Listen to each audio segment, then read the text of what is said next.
remercier la presse qui est là. La quasi-totalité des organes de presse dans le département sont présents. Pourquoi lu tax ñu jël loolu parce que localement ni ñu koy waxee c'est une élection locale su ñu bëggoon fii yëpp fees ak les organes qui sont dans le pays que ce soit organes internationaux wala les organes nationaux bon ñoom ñëpp dinañ fi nekk mais choix la pour comme dañuy wax ak le peuple de Nioro et vous êtes là vous faites un travail ngeen di def travail bu am solo dans le département yéen ñëpp ñu woo leen pour waxtaan ak yéen pour ngeen mën a jàllale lu ñuy waxtaan ak seeni gis-gis wala luy population bi di laaj ngeen mën nañu ko looloo tax gisu leen fii ay RFM ay ITV ay Walfadjri rek yooyu donc option boobu la ñu jël comme c'est localement dañu bëgg waxtaan ak localement comme ni ko notre frère Momad Ndao expliqué dañu ñëw en coalition avec l'Union citoyenne buntu bi ku wax loolu d'abord ça explique tout avant d'être militant d'un parti on est citoyen du Sénégal et Union citoyenne soo xoolee Sénégal yëpp ça regroupe Cosmo parti yëpp ci Sénégal la regroupé donc muy lu am solo Union citoyenne buntu bi te fàttali ko aussi parti le professeur Mbow le président Mbow parti initiateur ci Front Siggil Sénégal la bokk jógee Front Siggil Sénégal bokk Benno Siggil Sénégal Benno Siggil Sénégal boobu moo jur Benno Bokk Yaakaar donc ñun on est dans la majorité présidentielle donc loolu laa bëggoon leeral que liste buntu bi ñun ñi ko composé ñëpp doo ci gis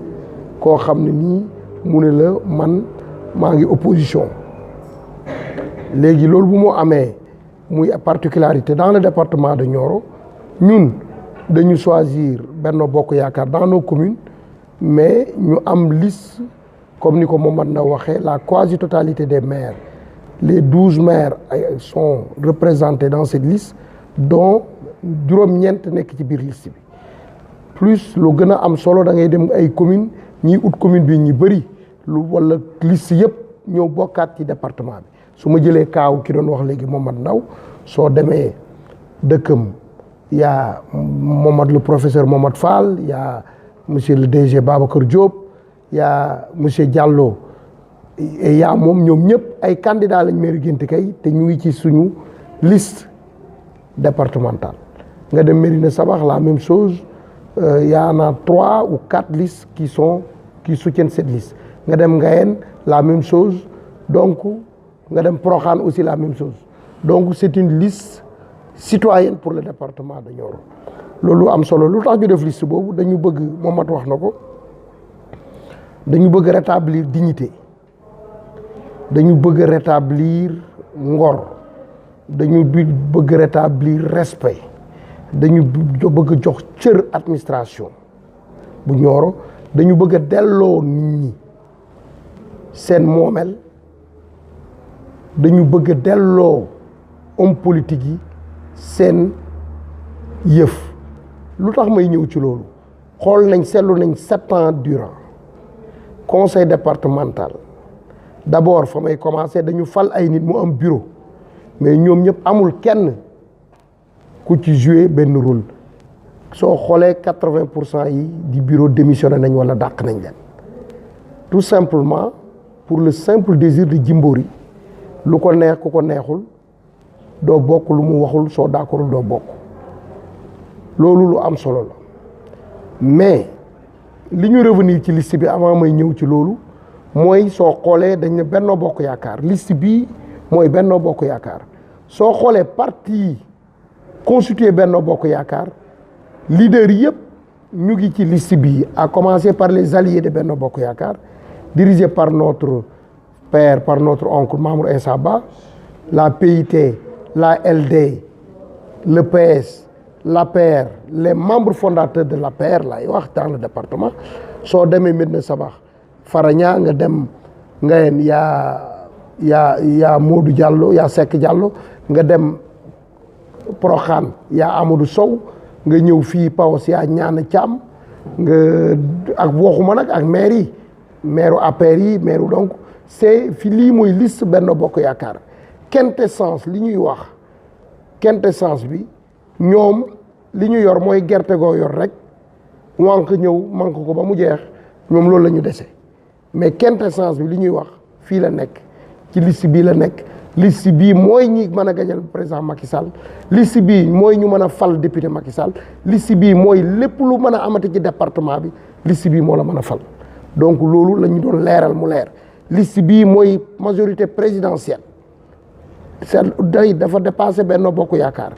liste bi soo xoolee nitu Diagne Fada yi ñu ngi ci nitu Omar Sarr yi ñu ngi ci nitu ñëpp ñu rejoindre majorité présidentielle ñu ngi ci liste bi donc ñun ñooy majorité présidentielle loolu laa woon léegi nag ci programme bi comme ni ñu waxee lu tax ñu def liste bi wax naa leen ko fii 2014 bi ñu defee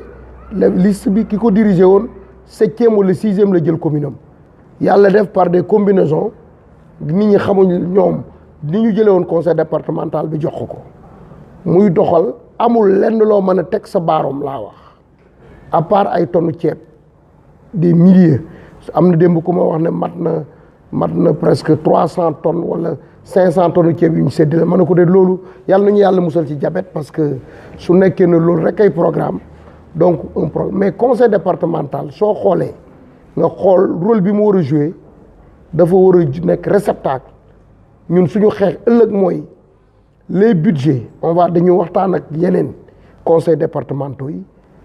le tiers ou la TVA bi ñuy def li am yeneen dëkk yi wax collectivité territoriale di wax décentralisation je donne ma joxe exemple TVA bi dañ ko war a delloo collectivité territoriale yi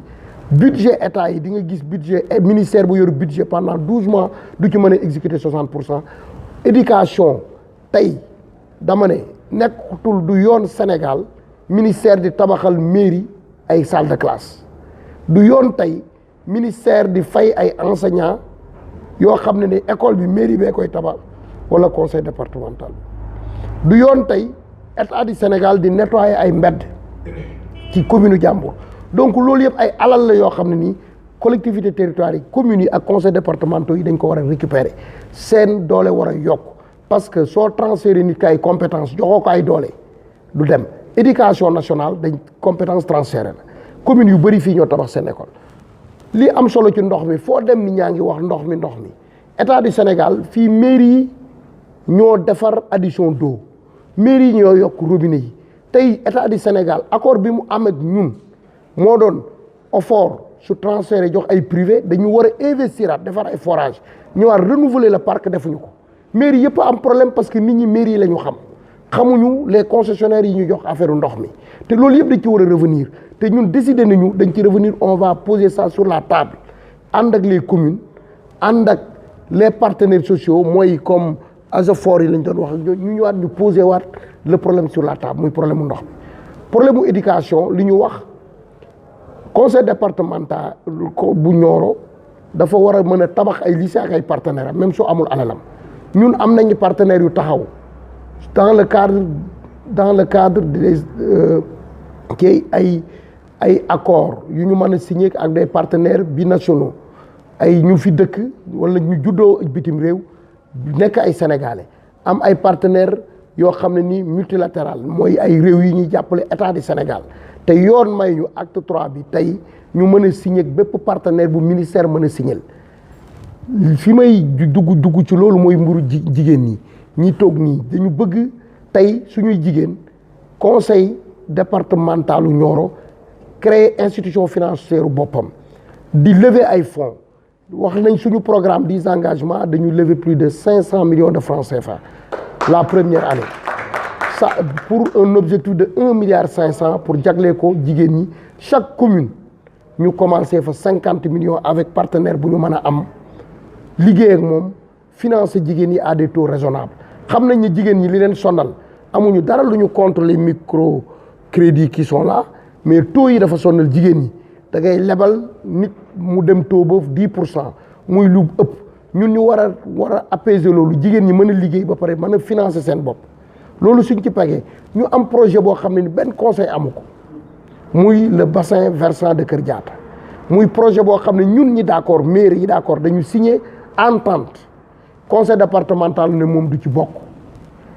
parce que loolu mooy wane ne kii bëggul lu jëmale kanam Nioro li jëmal seen kanam lañu bëgg. Le bassin versant de Kër Diatta c'est un projet de plus de 20 milliards mooy plus de ñaar fukki milliards suñu xaalis loolu la ñuy commencer projet bi am na 30 fanweeru sous projet soo demee Dafar dañ fay def affaire u jën nga ñëw Paos ñu def affaire u bay nga dem ci côté Ndiba Ndiaye ñu affaire fi nga dem Proxaan ñu def fa affaire u élevage donc projet boobu 30 milliards réunir nañ ak bailleurs yi Kaolack ba ñoom ñu bëri joxe seen accord li ci des mooy ñu signer ñu commencer am nañ infrastructure yu ko mat ndox maa ngi fi suuf jàng ci ma ne loolu conseil départemental ne du ko signer moom du ci bokk am na sax yeneen communes yoo xam ne ni bokkuñ ci département Nioro bokk nañ ci entente bi su ngeen demee gis ngeen suñu siège am nañ ko loolu li muy wax mooy que ne ñun soxlaatuñu suñu xale yi di dem Dakar soxlaatuñu ñuy jël gaal gi dañu bëgg xale yi di bay ñi bëgg jaay di jaay ñi bëgg sàmm di sàmm ñi bëgg napp di napp parce que su ngeen jógee fii à 500 mètres su ngeen demee Paos ay jën mu nga fa xale yi dañuy napp di fa lapp nga dem Proxaan mu loolu mais li ci garaaw projet bi li ci garaaw mooy dafa am avancée du sel li ci dañuy def ay barrage anti sel pour permettre sel bi ñu mën ko téye ñoo gën suuf Sénégal le bassin arachidier li may wax damay défier ku ne ay journaliste ngeen fii di nga gis baykat bu bay à l'hectare am 7 tonnes maïs amultul Sénégal amatul te suuf bi nangu na ko donc li am nañ suuf bi am nañ ndox bi am nañ la jeunesse notre population est à 60% de jeunes donc xale yi soxlaatuñ dem Brésil soxlaatuñ dem Europe fii la ñuy nekk mën a gagner nekk waxuñu ñuy liggéey nekk seen ay entrepreneur bopp nekk ay nit ñoo xam ne ñooy créer seen entreprise nekk ay nit ñoo xam ne nii ñooy dundal jigéen ñi di xëy di liggéey di def li ñu mën a def donc loolu lu am solo la bi ñuy mujjee mooy suñu objectif suñu yaakaar mooy poste de santé bu mën a nekk dans le département de Nioro bëggatuñu mu toog te du amati ambulance muy engagement personnel muy engagement liste bi su conseil bi demee ba mënatu ko man personnellement jël naa ay engagement pour yeggali objectif boobu bépp poste de santé bu ñu nekk conseil bi dina ci taxaw lu mënul avec des partenaires avec la responsabilité sociétale nga xam ne entreprise yu mag yi nekk fii traversé mooy Senelec suñu tension yi muy traversé suñu dëkk dinañ leen imposer muy Sonatel muy société yu mag yi nga xam ne relation yu baax la ñu am dinañu jàppale ci loolu parce que loolu mooy dawal réew c'est la responsabilité sociale de nos entreprises mais dañ koy commencer ci entreprise yi ñu yor d'abord ñun dinañ joxe loolu jàppale ko le conseil départemental suñu yàlla mënee ba fay ba ñu falu dañuy incha allah dañuy woo doomu Nioro yëpp dinañ njëkk a woote lu ñuy wax foire des problèmes de Nioro foire bi fii lañ koy wootee Nioro ñu indi problème yëpp jóor ko suñu jóoree problème yi ba pare foire lii moo am lii moo amul Kaymoor lii moo amul Proxaan lii la ba ñu jóor problème yi yëpp foire bi dañ koy organiser xale yi artisans yi baykat yi sàmmkat yi jigéen ñi ñu ñëw poser problème loolu mooy foire des problèmes à Nioro suñ ko defee ba pare ñu organiser forum pour le développement de Nioro woo doomu Nioro yi nekk à l'étranger ñi nekk biir Dakar ñi nekk ci région yi woo képp institution de développement muy AGEROUTE muy FERA muy partenaires yi muy PNDL muy yeneen ministères yi ñëpp ñu woo leen à Dakar pour un grand séminaire wala Kaolack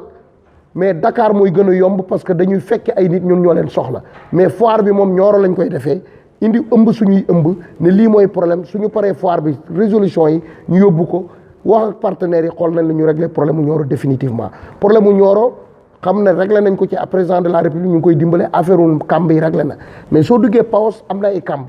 soo duggee beneen commune kamb yi bëri na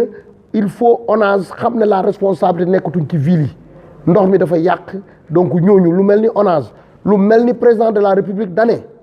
d'ici 2025 dafa wax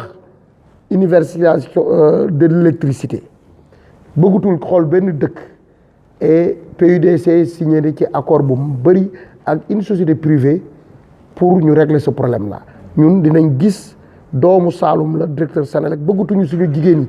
di jooy mbiru courant bëggatuñu suñu jigéen yi di wasin ci ay charrette loolu jeex na su ngeen ñu falee benn jigéen incha allah dootul wasinati ci charrette ça c'est la santé c'est l'électricité c'est l'éducation fépp fu amul lycée te war ko mën a am dinañ ko def fépp fu am ne poste de santé comme ni ma ko waxee war ko am dinañ ko def. ñu war a jàng ci le cas de Taïba Niassène l'honorable Habib Niass dafa créer benn concept mooy case de santé intégré yi. case de santé intégré da nga fay jógee créer poste de santé mais poste de santé yooyu nañ koy créer da ngay ñëw ut logement rek créer ko. soo ngeen fàttaliku JICA ñëwoon na pour di fay suñu infirmier dañuy renouveler dem ba Japon jaral nañu ko avec le gouvernement japonais signé ak le conseil départemental ñun ñooy signé ce n'est plus le ministère ànd ak les communes loolu tax mu am solo. communes yi ñi ñuy lancé su ngeen voté lee ñeneen ñoo xam ne bokkuñ ci liste bi da ngeen di sonnal seen bopp parce que ñooñu dañ leen di tardel parce que li leen seen jimboor yi tardel ñun ñoo nekkoon 15 maires wala 13 maires jubóowuñu ak moom soo jubóowu la conseil départemental mënuloo liggéey parce que continuité état la conseil départemental amul territoire dafa war a àbb territoire communes yi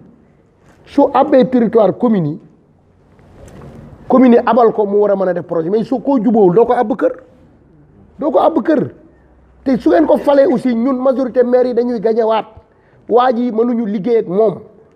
poosam lay liggéeyal ak leneen ma wax fu ñu tund ci dëkk bi lu tax foire des problèmes ñu ne ñu piste mais mënu leen am piste parce que projet bi badd la man bokk naa ci ñu ko négocier dingiraay exécution am ak ba poste mais dafa des ma bokk ci ñu ko négocier ak taxaw ak président de la république ak directeur AGEROUTE ñu dem ànd ak président Moustapha Niasse Daaru Salaam sëñ bi réitéré na dafa bëgg ñu talil ko yàgg na ko ñaan président nangul ko bi muy inauguré tali bi fii la jaar mu confirmer loolu ñu commencé tali bi ba Touba Saloum mu des benn portion loo xam ne ni soo doon ko calculer ci ay coûts parce que tali dafa cher 500 mètres goudron mën na yegg 600 millions benn jimboor yi jël ko yéen waa Nioro mu yàpp leen jël loolu yóbbu ko këram te loolu mënoon nañ ci am minimum 100 kilomètres de piste rurale mais kooku est-ce que nit xalaat na su nekkoon réew mu am démocratie réew mu ñuy xalaat yéen journalistes yi xam nga loolu mooy déviation d'objectif amul ku ko ñemee Europe amul ku ko ñeme ci démocratie kaso ngay dee parce que alalu moomeelu nit ñi nga jël ko def ko sa kër te nag enrichissement illicite bi duñ ko wax rek ci fonctionnaire mu ngi ci collectivité territoriale dañ lay fal ñetti at nga tabax palais bëgg ko woon ñëpp ñun suñu kër yi bañ koy tabax amuñu benn ndomb tànk muy Dakar muy fii dañuy liggéey nit ki mënoo am benn métier loolu il faut ñu xool ko parce que nit ñi balañ lay fal nga tabax kër goo xam ne nii yow matul ñetti at jël alalu askan wi di ko defee loolu mbiru ñàkk fayda la alalu réew mi dañ koy jël te ñu ngi xalaat sax su nekkee xaalisu conseil départemental est-ce que duñ ko def siège bi ñu ngi xalaat parce que loolu lu ñu war a càmbat la te dañ ko xoolaat ñuy lancer appel loolu ci fonctionnaires yi nekk dans le conseil départemental que ne ñu ngi dégg lu ne ñu ngi def mais dañu bëgg a woo leen dans le sens de la responsabilité lépp lu ñu def du yoon ëllëg ñoom ils seront les seuls responsables de leurs actes que ne élection la ñu nekk affaire u alalu conseil def nañ ko teg ceeb bi ñuy jënd doy na amul budget yi dañ koy suspendre man de suma budget laalu ma ci xaw ma ci parce que ci élection la xaw ma ndax dañ may falaat wala duñ ma falaat donc dama am sens républicain di jël comprendre nañ nga jël alalu auto conseil départemental yi di ko campagne di ko def jël alal ji mais lu war a dafa doy mais loolu yëpp incha allah ñun on a les moyens pour faire face de cela donc suñu jógee ci loolu beneen point bu am importance dañuy dekkal bépp site touristique et culturel dans le département dinañ dekkal tabax muy Sine Ngayeen googu du ay tubaab di fa ñëw dañ fay def un très bon site touristique nit ñi di ñëw xool la fa nekk depuis des milliers d'années suñu jógee foofu dañuy jaar Kër Seet fi Maba nekk tata bi ak frère am ak waajuram ñu rénové ko def ko mémoire am nañ ay partenaires yoo xam ne duñ ko wax ñoom décidé nañ tabaxaat tata boobu defaraat ko ci lu mu gën a gaawee ci mbiru Pathé Badiane dañuy defar stèle la ñuy defar 1800 comme ni ñu ko waxee le professeur Babacar Thiam def fa stèle foo toll ci tali bi di ko gis suñu jógee foofu ñu dem Kër Maba Jaxu suñ fa jógee demaat ci yeneen sites yi nekk ci département bi fépp fii dem Taïba Niassène dinañ dem Proxaan ci mausolée bi dinañ fa joxe suñuy participation bu mu xam ne département Nioro li mu égorgé ci ay potentialités culturelles et religieuses amul kenn ko am Sénégal donc loolu dañ ko mettre ça c'est le côté culturel ba pare suñu artistes yi dafa neex dañoo mën a wëy ñu créer le festival am na jeunes yu créer festival mais dañu créer un festival du RIP pendant une semaine doomu Nioro yi qui sont à l'étranger woo yenn artistes yi ñëw suñuy potentialité ñu am dans le rythme muy ngoyaan beeg yooyu muy le rythme séeréer muy le rythme bambara fii su réew la Gambie ak soose yi suma mbokk yi ñu mën a def festival du rythme boo xam ne ni chaque année dañ koy fixé nit ñi mën a di desee Nioro sur le mooy côté santé ñëw naa ci wax naa équiper poste de santé yëpp équiper leen en ambulance mais aussi centre de santé yi yokk seen doole ba ñu xalaat defar benn centre de santé boo xam ne le conseil départemental moo koy commencé ut ay partenaires defar ko loolu mooy ci côté jeunes yi agro business comme ni ñu ko waxee dañuy teg ay partenariat ak des privés agro business yi jeunes yi mën a liggéey suñu liggéey ci projet Kër le bassin versant de Kër Diatta wax naa leen ko suñu paree ci loolu jeunes yi étudiants yi conseil départemental dafa décider xam ngeen problème yi ñu nekk soo leen joxul da nga leen di jox budget ba pare ñu ñëw ne la maire amuñu conseil départemental day forcer maire yi xam nga dama noon 2 millions la woon lay conseil départemental maire yi bu joxul 2 millions aussi say étudiants doo bokk ci subvention conseil départemental dañu bëgg étudiants yu ne am 4 millions d'années de subvention dont 2 millions jógee ci conseil départemental bi ñu obligé les communes ñu joxe 2 millions muy 4 millions su boobaa xale yi dinañ mën a dëkkuwaay bu taxaw dinañ mën a toppatoo seen bopp loolu la ñu engagement yooyu ci côté étudiants yi di ut ay bourses à l'étranger on a des partenaires en Autriche on a des partenaires en Allemagne on a des partenaires en Belgique suñu xale étudiants yi sont prêts ay convention yoo xam ne ñun li ñuy jëndal xale yi billet la rek ñu may leen bourse ñoom ñu continuer seen jàng ñëwaat Sénégal donc loolu mooy lu am solo ci suñu programme am na yu ñuy fàtte suñ ko fàtte kenn fàtte li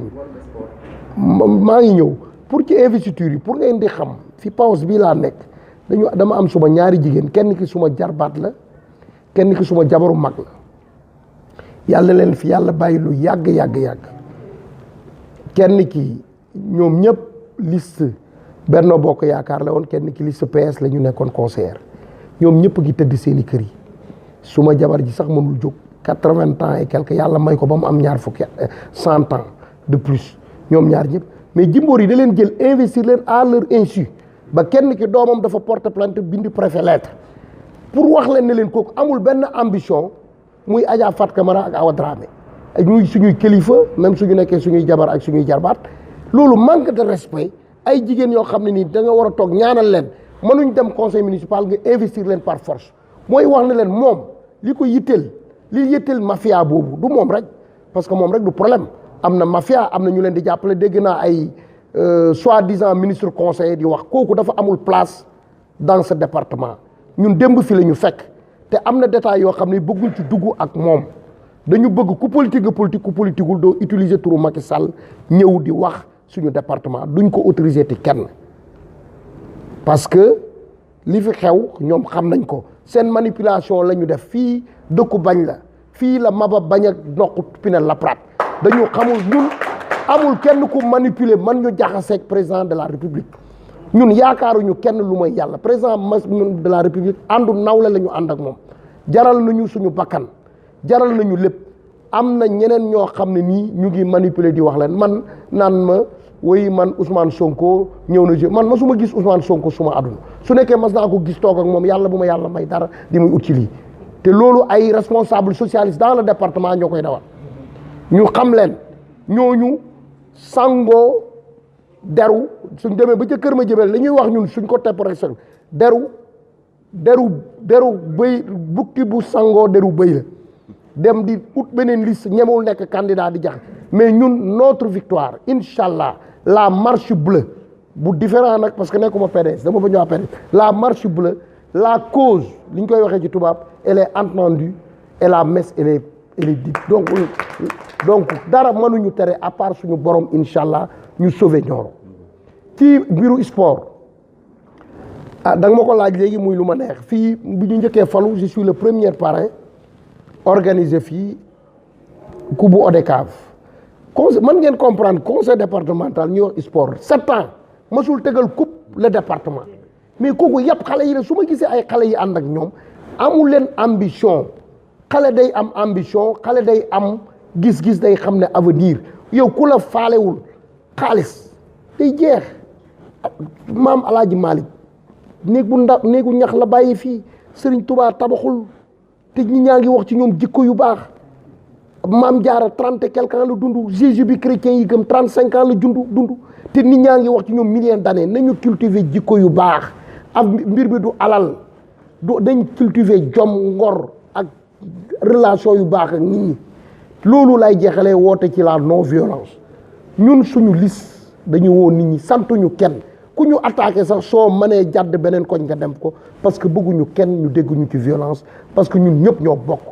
koo fii defal violence yàlla tere dara xew suba yaay taxaw ci dëjëm wala yaay taxaw ci ngénteem wala yaay taxaw ci céetam soxlawuñu violence xeexuñu ak kenn xuloowuñu ak kenn xëccoowuñu ak kenn baatu ñoorowaay lañ soxla ñun ku dem uti carte yi xam nañu ñu ngi ci biir xolu nit ñi te loolu moo am importance ñu ngi ñuy ñaanal ñu ngi seen biir xol xëccoowuñu kenn ku xëccoo nag xolu jàmbur di nga ko parce que nit ñi ñoo moom seen i xol carte yi nag mën nga bay xol yi moom ñu ngi ci biir xol yi ba fees dal fu ñu dem wane ne ko ñu ngi ci presque 2 jours lañ dese de campagne mais alhamdulilah fépp fu ñu dem nit ñi nous accueillent dañuy dem ba ne lii lu ñu seq ak nit ñi sax xamuñu ko donc loolu laa amoon di ko wax en wolof.